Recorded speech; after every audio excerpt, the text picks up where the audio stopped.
ndabahaye mwiriwe nshuti namwe bakunzi ba Radio Peace FM muriko murakurikirana makuru mu Kirundi yaranze inondi turiko turasozera. Tubibutse ko mudukurikira kandi kuhingagurukana bumenyi kuri wezi3 akaburungu Radio Peace FM akaburungu.com. Ano makuru mukamugomba muyashikirizwe na jewe Ahayeta Kimana. Emberi nkuru nziza akaba ari mu buhinga bw'ivyuma.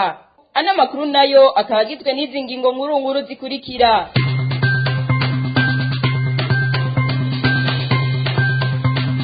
Bamwe mu mpunzi zahungiye mu bisagara by'igihugu cy'u Rwanda ngo barashima uko inzego bitoreye zikora naho bose batabyumva kumwe.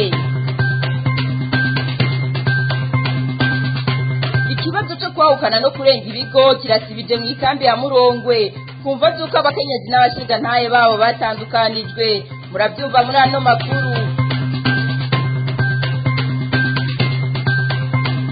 Mu kwezi guheze impunzi z'abarundi zahungiye mu gihugu cy'u Rwanda zironswa amafaranga mu mwanya w'ifungurwa twabibateguriye. Saidi Braza aratera kama impunzi z'abarundi zose aho zahungiye gufatana mu nda. Ibyo nabyo akabicisha mu mwuga wiwe wo kuririmba asanzwe akora. Sayo gusa twabateguriye n'ayandi ido ni mu kanya.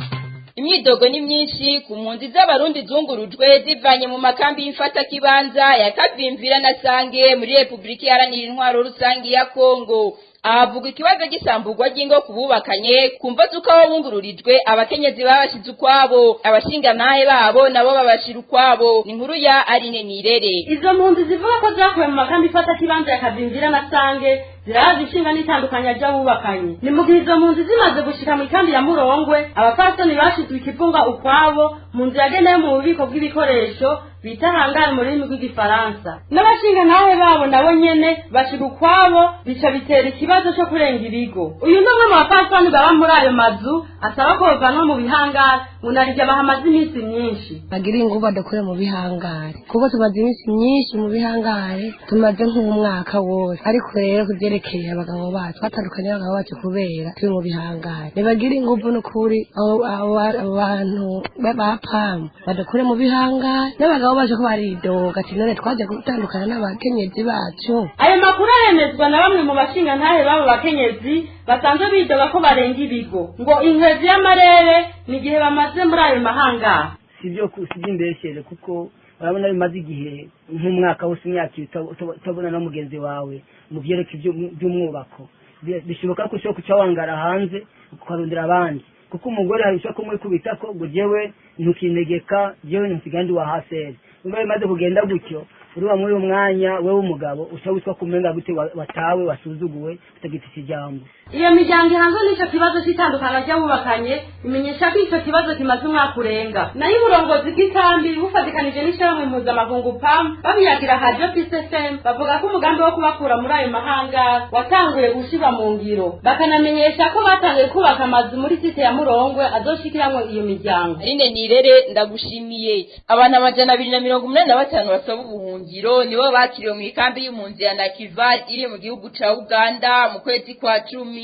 Muri bo hakaba harimo abakenyezi n'abigeme 123. Abo bakiriwe muri iyo kambi bakaba biyonkoye ku bandi 233 bari bakiriwe mu kwezi kw'icenda aho nyene na Kivale. Abo barundi bashyitse muri Uganda baciye ku mupaka wa Gatuna, Miramahiri hamwe na Gitunda. Amakuru dukura muri iyo kambi y'impunzi amenyesha ko abo bantu bose bava mu ntara za Kirundo, Kayanza, Muyinga, Ngozi, Ruyigi, Cibitoki, Bubanza ndetse na Makamba. Igisata kijejwe ngo n'imiryango mu buserukizi bw'impunzi mu bisagara by'igihugu cy'u Rwanda gikora ibikorwa byinshi cyane mu bijanye no gufasha impunzi. Naho biruko bamwe mu mpunzi ntibazi uko gitunganijwe. Ni nkuru ya Claudine Ndayishimiye. Impunzi zahungiye mu bisagara by'igihugu cy'u Rwanda zaratoye urwego rubaserukira harimo ibisata bitandukanye. Igisata kijejwe ngo n'imiryango ni kimwe muri ivyo bisata. Patricia Ntadohoka arongoye komite y'impunzi mu bisagara by'u Rwanda Rwanda aratumenyesha uko ico gikorwa gikora.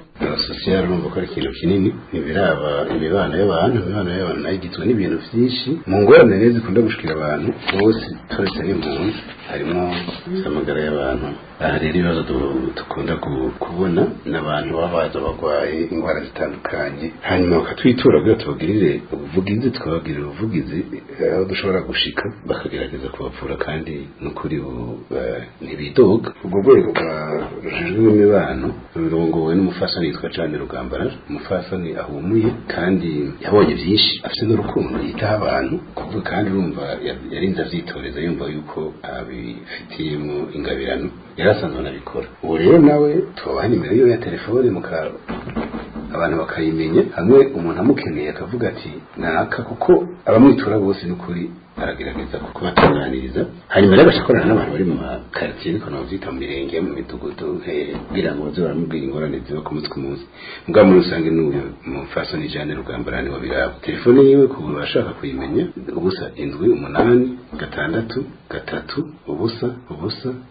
78 umuntu amukeneye amuramuhamagara. Na ico gisata gihari bamwe mu mpunzi baramenyesha ko batazi uko gikora. Sindakizi neza ariko narigeze kumva ko hariho ico gisata, narigeze kumva ko gifasha abantu basanzwe batazi ibikorwa muri hasere bakabafasha bakabitura. Narumvise ko bagenda bakabitura bakabafasha mu bisata bimwe mu baba batazi abakeneye nko kwivuza bakaboriyanta mu bintu mwene ibyo nyene hariho narumvise ko babafasha nubwo ntarahagira jewe ariko narumvise ko kibaho. Narumvise ko bashobora kubafasha nk'umuntu agwaye ingwara hasere kabidashobora kubera ko ubunya hariho babavuza kuva ku hariho abana batera barabavuza n'abantu bakuze bakabavuza. Iyo rero ushoboye kuba ufise ingwara idasanzwe baragufasha kugira ngo bashobore kukugira ama examen bakagufasha bakakwereka aho utumbera kugira ngo bashobore kukuvura. Abandi mu mpunzi barashimira komite harubu ngo kuko ibibazo bimwe bimwe by'impunzi byaratorewe umuti. Ko iyo komite yegereye cyane impunzi aho bamenyesha ko abafise ibibazo by'ubugwayi ariko ataburyo bwo kwivuza buhari bashobora kwegera ico gisata kikagira ico kibafashije. Ko harabaye akunguko ubu service bita urgence zirakorwa ugiye muri aha ntibakwankira ngo nuko ufite imyaka itari 12 canke 50 nk'akarero je ndamaze kujayo nkivuza. Bimwe mu bibazo ico gisata gikunda kwakira ni vyerekeye impunzi zifungwa, abagira impanuka hamwe n'abagwaye bakeneye ubufasha. Ikindi ico gisata gikora ni ugufasha gufubana iteka iyo hagize impunzi yitaba Imana. Peace FM iradio Peace FM muriko muviriza iradio Peace FM ijwi ry'ugwaruka wezi tatu akaburungu radio Peace FM akaburungu.com. Nayo mwikambi ya Nakivari mu gihugu cy'u Buganda uwitwa Janine Ndayishimiye arasaba ashimitse ababishoboye kumufasha kwivuza ngo kuko atinzikajwe n'indwara ya kanseri mu bihimba by'irondoka yamenya ashitse muri ico gihugu. Byabaye ngombwa ko bamucira inzira ngo kugira ashobore gusohora umwanda. Ivirakoze azi byinshi kuri iyo nkuru. Umurundi kazi w'imyaka 29 yahungiye mu gihugu cy'u Buganda mu ikambi ya Nakivare kuva muri myandagaro 2017. Uyo mukenyezi ngo akimara iminsi mike mu ikambi ya Nakivare niho yaja kwa muganga acamenya ko afise ingwara ikomeye kivyimba mu bihimba vy'irondoka. nahunze kwa mugasi narinzi kungwaye ibyo narinzi ngo ndakomeye ndetse nanye haje mu kwata ndaremba kwivuza iyo kwivuza rero batwarambira ko ngwaye ibambagiye nyene hari imbara. Urumva ukuntu bambaza urabona ko baruhinduye ni cumira hakuruha. Urumva rero byo bakibigira uyu ntiwaje ndaho mugati ntangorane uzanye no sivye yuko nyana kutumira fonda ari bimuriko ndamubwiye ati yenda imubwiye umugabo urabona hasigaye hijiramwe amaraso yonyene gusanga akavanze ko kuvyenga amaraso. Mu mpera z'uko kwezi nyene niho abaganga bamwandikira gukorwa bagahindura hacisha umwanda muto no kuvuga mu rubavu rw'iburyo naho ivyo vyakozwe ntibyagenze neza kuko igikomere nticyakize kuko nubu haguma hava amaraso. Ngo abwiye abaganga ngo rimwe na rimwe baramwirukana ngo yobagwaye Ebola kandi bazi neza ko aribo bamukoze nabi. Nagenda bivuga nta kimwe babibonye mwana muganga ndamwaka ati nurabe ubwo boho kuharaba bambwiye ngo none ngo yo Ebola atuje nta Ebola tumwe mwana we mwana no kwasubizayo ati Ebola yaheye ubu n'umutwe by'abagwaye ba kanseri sinkijayo oya hose ntijayo kandi wumva n'umuganga wawe bakibanyinuma ngo ngwaye Ebola gusa. Agasaba ko abo baganga bomwitaho bakaja baramuha ivyo afukisha aho hantu kuko ubu yikora kutumwanya kuko ivyo afukisha batakibimuronsa. Barambagije ati none wewe wifuza ati none icyo nokwifuza ndabashimiye kweri kwa mwashiri abana mwishuri kimuga kubashiriramo ndiko ndaborera ngaha nta kimwe bizomara kubera abantu bava kwishuri agasanga ndi muhira ko bavuye kwishuri naho kaje bajya kugaca turafite mu moto basanga yateretse nibo bashika bavuye kwishuri bakayibagatiye bagiye guhiga irungo zo guteka igihe banagiye bakatsibura. Aho namusanze uwo muvyeyi w'abana bane n'agahinda kenshi asaba abo bishobora ko bomufasha ngo ntate kungo yitwa twana. Ive irakoze Mikambi ya Nakivale mu gihugu cy'u Buganda ku bwa Radio Peace FM ijwi ry'ugwaruka. Ishiramwe NGPD dufatane mu nda gishinze gufashanya hagati y'abanywanyi barigize no guteza imbere aho babaye rikorera mu ikambi ya Mahama rifite imigambi myinshi harimo no kugwanya ibiyayuramutwe kugwaruka go muri iyo kambi ya Mahama no kwigisha imyuga itandukanye. Ibyo nido na Madeleine Ngendakumana. Ibyo bikorwa birangurwa na NGPD no gufashanya hagati y'abagize ishiramwe nkuko bivugwa na Jehanyi Ndayisenga umuyobozi mwishikira w'iryo shamwe akaba n'umuvugizi. Aratubwira kandi nibiko birakogwa muri kino gihe harimo cane ibijanye no kwigisha guhimiriza gukora umwuga wo gukinjika. Abanyeshuri biyandikishije mu gwaruka bashika 60 ariko bashobora no kurenga mugabizanye n'uburyo twabonye uko tofata ibiri cy'abantu 60 aho tugerero kubigisha mu mici ibiri bakaba cyo kwiga 30 mu ishuri rimwe n'abandi 30 mu rindi shuri. Iyo kampani rero ijyanye no kwigisha turazitegekanya ko kuzomara amezi 3 aho abarangije bazoca bahabwa certifica ijyanye n'ubumenyi bw'ibyo babize kandi babipiriye. Rero ibyo impamvu twakoze umugambi ni ukubera yuko iyo tuvuze iterambere rihera mu mutwe. Ni rero kugira ngo abantu bagire ubumenyi kugira ngo ejo canke batari ngaha canke barahandi bashobore kwibako gukora mu ntumbero yo kurwanya ubuyererezi, mu ntumbero yo kurwanya amarigara n'ibindi bintu mu barundi b'impunzi n'ugwaruka. Ku bijanye n'abakoze ikibazo cyo gukinjika barashima ko hagiyemwo umuco nk'uko bivugwa na Ndayishimiye Clovis. Nabonye appel d'offre y'ishyirahamwe NGPD yigisha ibintu vya cuisine na hotellerie ndadepoza no musi twakoze ikibazo nagize amahirwe yo gupasa mugabo cyabaye muri transparence nangere kubera mbere nkiri hanze numvise hari amarimere ngo abo babiri boza baratowe nanje nkavyishira mugabo nsanze atari ivyo cyabaye mu cyo ntangere. Turashimiye abayobozi badukoresheje ikibazo n'abaturongoye tuzokora tubikorera ishyirahamwe nkabikorera. Nawe Muhozi Arsene nubwo atagize amahirwe yo gutora ico kibazo arashima cane ko ibibazo cakozwe mu muco. Narumvise appel d'offre y'ishyirahamwe NGPD ndagaragaza ndadepoza mandaza gukora ikibazo nk'abandi ariko nubwo ntashoboye kugitora uko biri kose nabonye n'ikibazo cyakozwe neza cyatanzwe mu muco simidogo ko biri kose ndabishima. Ku bijanye n'uko ngo umwuga urangurwa neza hakaba hakenewe ibikoresho amafaranga yo guhemba abakozi aho rero akamo kakaba gategwa abashobora gufasha muri ico gikorwa kugira ngo ugwaruka rushobore kwiga neza uyu mwuga wo gukinjika atantambane. Madeleine Ngendakumana ndagushimiye. Iyindi nkuru nyene dukura muri iyo kambi y'impunzi ya Mahama iri mu gihugu cy'u Rwanda ugwaruka rurijukiye gukoresha ubumenyi gwakuye mu mashure gwize mu gihugu c'amavukiro. Twazakiza umukama y'ibyo byo gushushanya ngo nataburusho bunini abikuramwo aragerageza kubandanya uwo mwuga ngo kugira ubumenyi bwiwe nibuzimangane.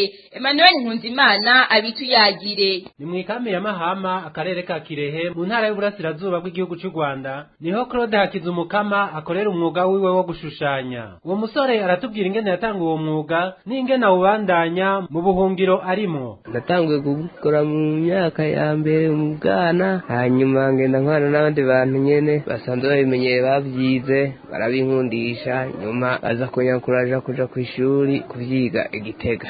Ngezeyo ishitse mu mwaka wa kabiri bica biranka nja mbona guhunga, ndavuga ati ko biri kose sinobica nicara ndeke gukora ivyo nahora nkora ubundi vyari bintunze, niyo mpamvu nahisemo kubandanya. Ngo akaba yishimira umwuga wiwe naho ingorane nazo atari yororo. Amajiste vraiment ndashima kabisa kuba kubandanya gukora ivyo nahora nkora, biranaturura mu mutwe canke bikatwokeka bikaturinda kuja mu zindi ngeso. Naho gusa nyene usanga haba hariho ibibazo nyene vyo kuba umuntu abura isoko, usanga isoko ishaka kuguha amafaranga menshi udashaka kuyironka. Ivyo ibikoresho nuko nyene naho nyene ntushaka kubironka mu gihe taronka amasoko, umva bisaba yuko ukora kutwo ufise. Asaba bamwumva kumudodorera aho boshobora kumufasha kugira aronka hakorera haboneka bijanye nuko iyari ata amasoko haboneka. Usaba nyene mwebwe muri iyo okwijyanye rigera kure katudodorera abandi bageze natwe cyangwa binashobotse bakatwongera n'ubundi bumenyi ibintu bijanye n'ivyo, kuko ivyo dukora ivyo aho duherereye nyene,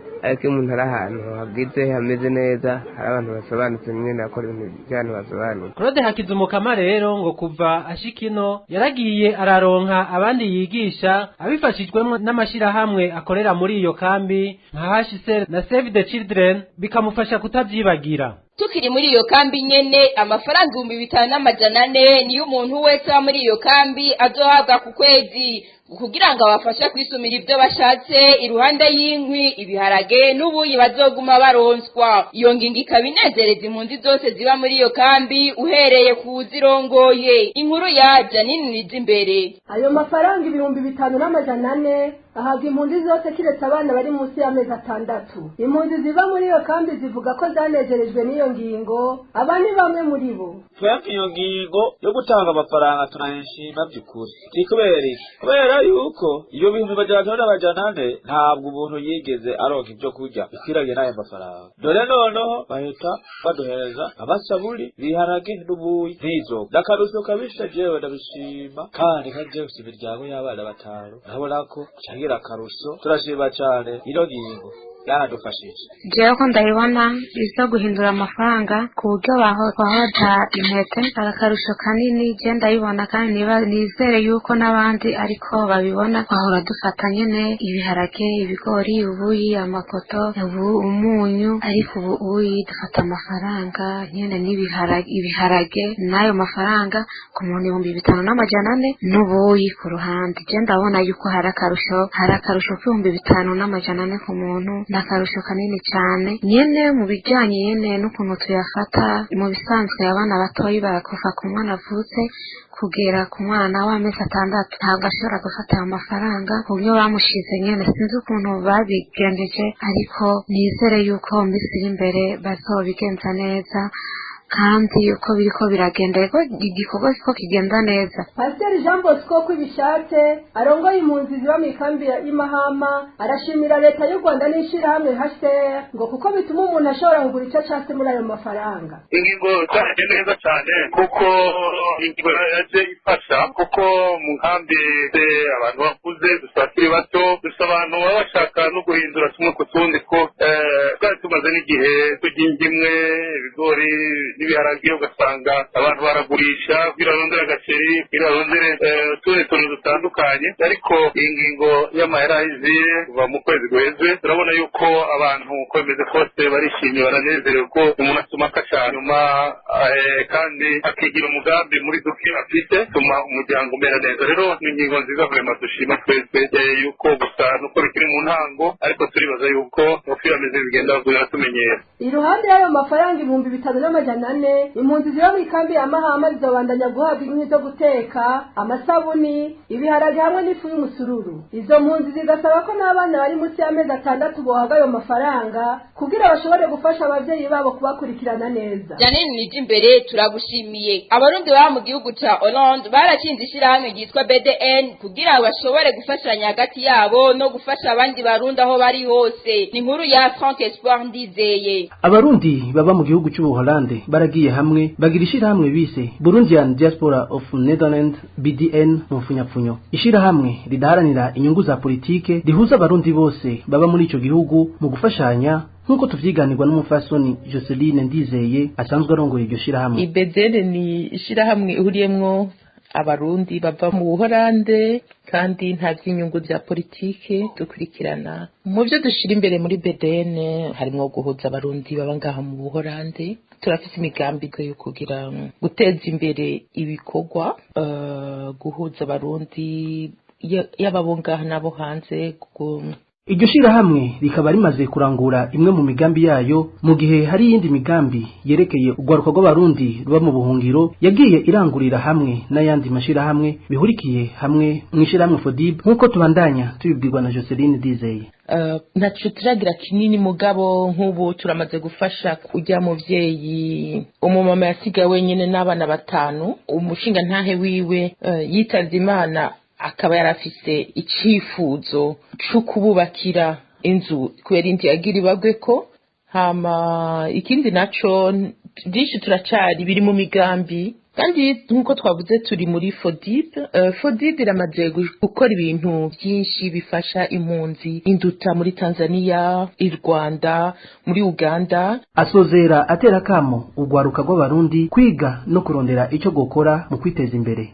Kurwaruka rw'abarundi yaba bari mu Burundi yaba bari mu buhungiro bibondo ejo na hanyo mugerageze kugira inguvu mubishoboye ige bibondo kuko ejo utize nta kibanza afise. Ni musome mugerageze kubona ingene hanze bigenda, mugerageze kubona ingene mu bindi bihugu bagwanyije ingwano, ingene batejeje imbere ibihugu vyabo. Nimushire imbere inzigo ahubwo mushire imbere kubona ati ibi byashitse ntibizosubire. Kandi mwibuke ko naho no musi byo babigoye ubuzima bwose murimwo nta mvura idahita bibondo.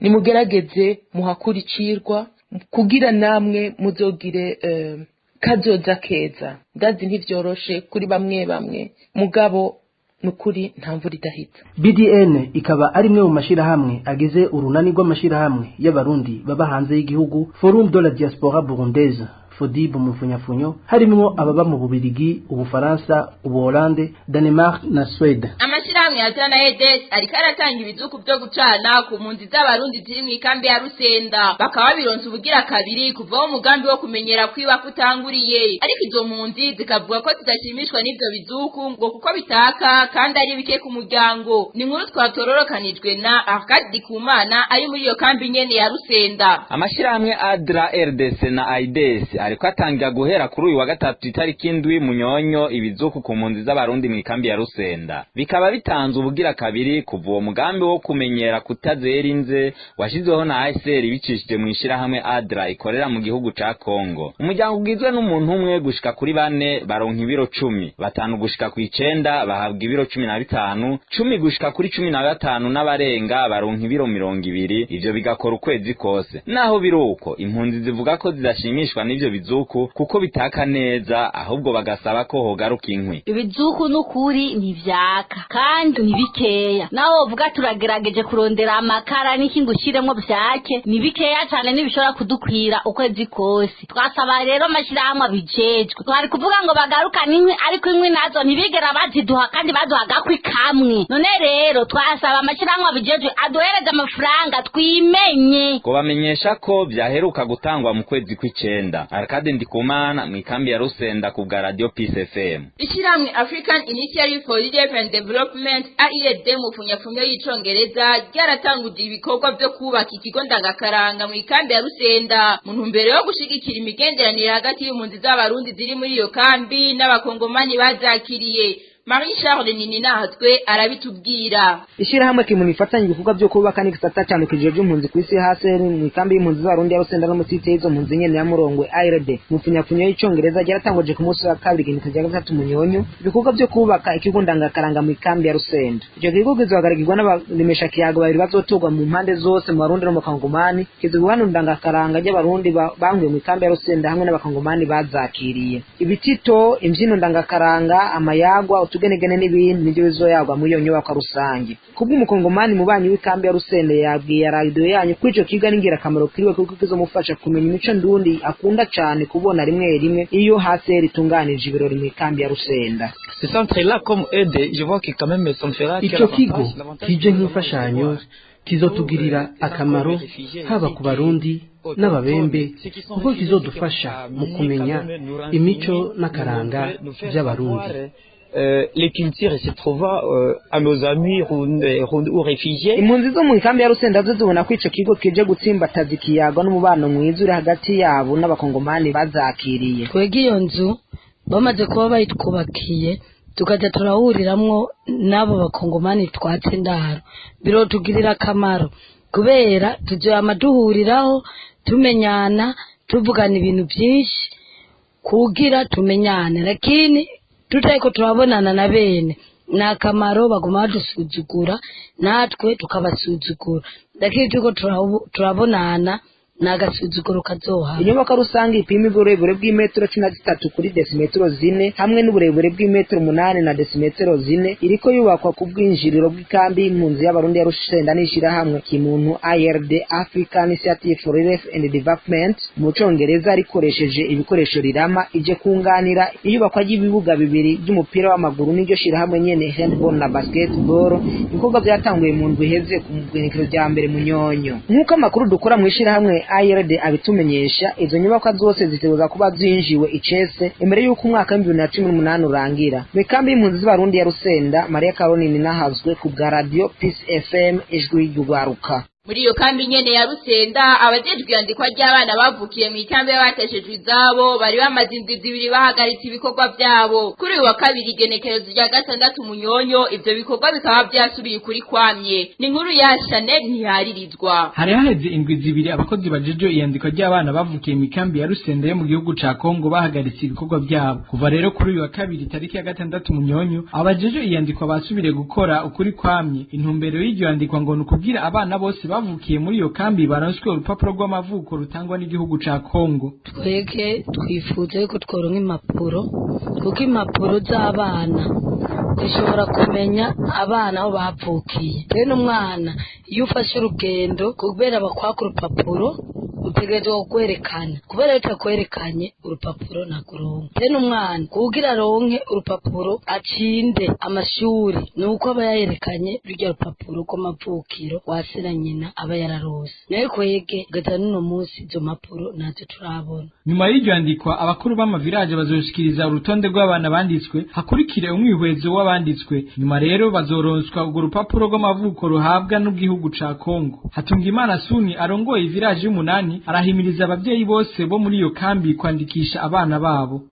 Ku mazina y'abandi nitwa Hatungimana Suni ndishije village muri village y'umunani. Ibikorwa tuko turakora ubu tuandika abana bavutse ngaha mu ikambi kuva muri 2015 gushika uno munsi bategese yuko muri CNR tutegeza kubandika hanyuma dutange raporo muri CNR. Turamenya neza mugabo tuyumvira yuko bazohabwa impapuro z'amavuko kubera n'abana bavukiye ngaha. Twosaba yuko ku bantu bose turongoye mu mavillage atandukanye bo kumva ko hanyuma baze kwandikisha abana kugira ntihagire umwana afite impapuro z'amavuko kubera ni impapuro z'ingirakamaro. Iryo yandiko rero rije mu gihe abavyeyi bo muri iyo kambi bari bamaze igihe bidoga bavuga ko abana babo bataronswa urupapuro ndangamavuko. Mu gusozera no makuru twabateguriye umuririmbyi Saidi Braza yishakiye ahamagariye impunzi z'abarundi aho ziri hose gufatana mu nda ngo ntibihebure kandi ngo babane mu mahoro. Mu ndirimbo shasha herutse gusohora hakaba harimo yuko abanyafrika bose ari bamwe. Alexi nimubona yaduteguriye iyo nkuru.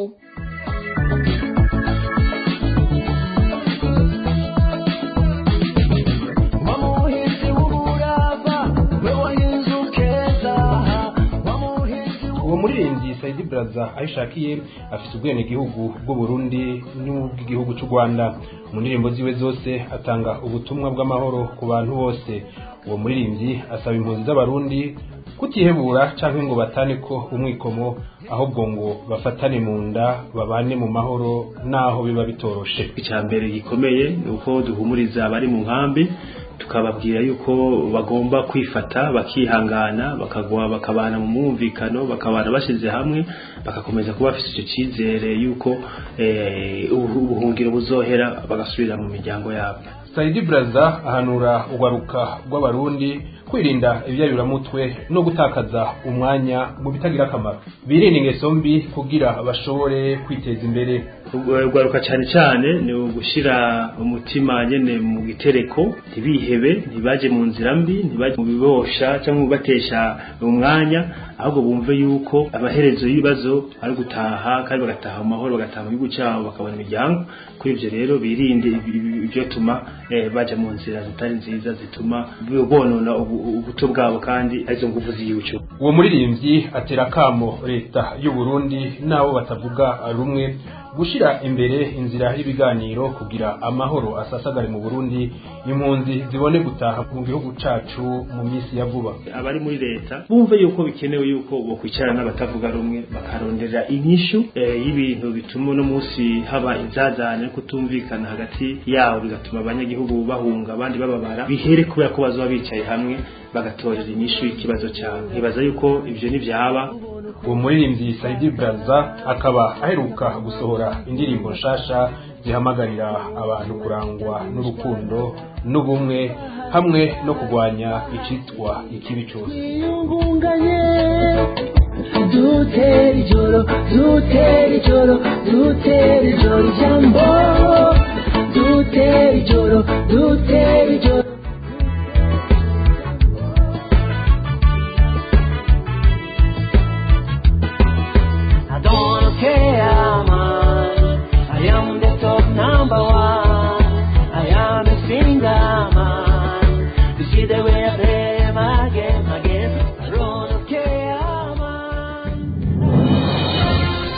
Namwe bakunzi ba Radio Peace FM, akaba rero dusozera amakuru twari twabateguriye kuri wa gatanu igenekerezo rya 9 Munyonyo umwaka wa 2018. Kabibutse ko kandi mushobora kudukurikira ku buhinga ngurukana bumenyi kuri www.3 akaburungu Radio Peace FM akaburungu kome. Kuri micro mwari kumwe na Jean Henriette Kimana. Emery Nkuru nziza akaba ari we yari ko aramfasha mu buhinga bw'ivyuma. Naho ubutaha.